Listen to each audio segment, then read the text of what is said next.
All right, here we are back at the Tamiya versus Monogram Miami Vice Ferrari Testarossa comparison. This time we'll be looking at the interiors and the finished engine compartments. Okay, here we have the two chassis with engines installed. Let's take a closer look here. As we saw in the last video, the Monogram, which is not totally glued together, just have it mocked up here so you can get an idea of what it looks like, has the cage that goes around the engine,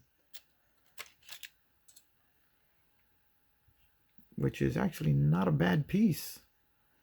It is the American version, which has the plate here for the air intake.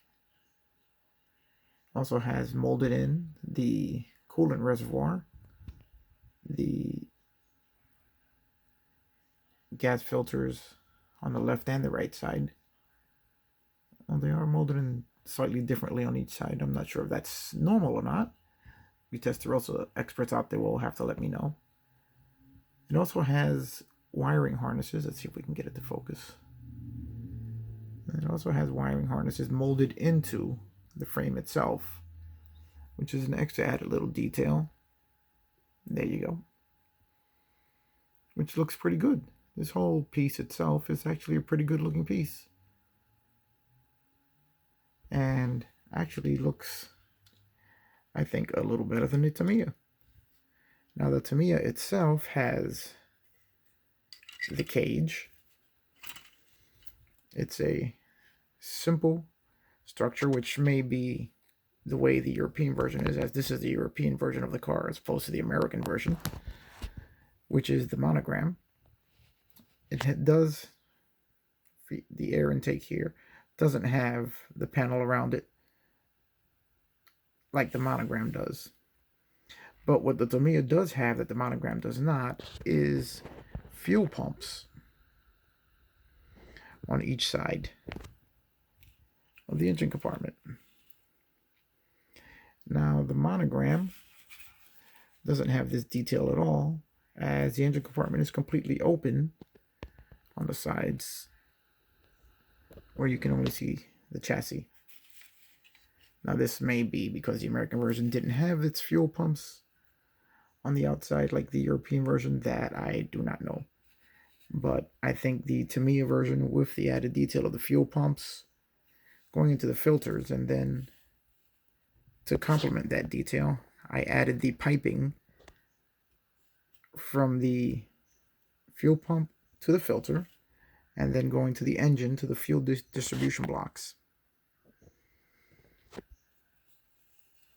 Just a little bit of detail that I added to this already excellent kit.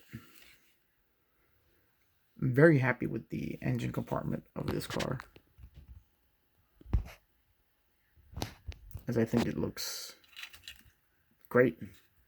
Now let's look at the interiors.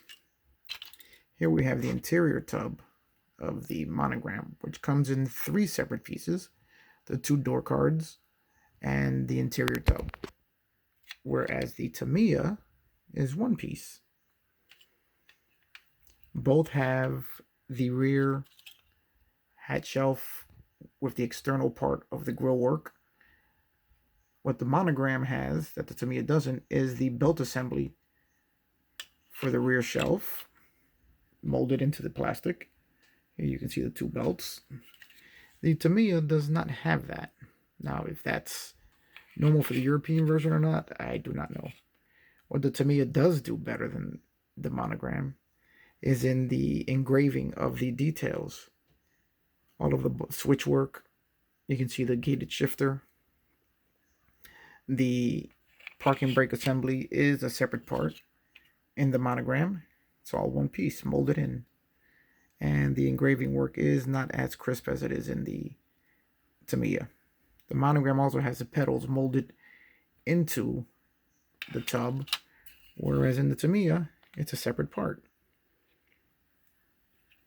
or parts, as the gas pedal is separate from the brake and clutch. Looking at the dashboards, again, the Tamiya has a much sharper, crisper engravings, just better looking dash overall.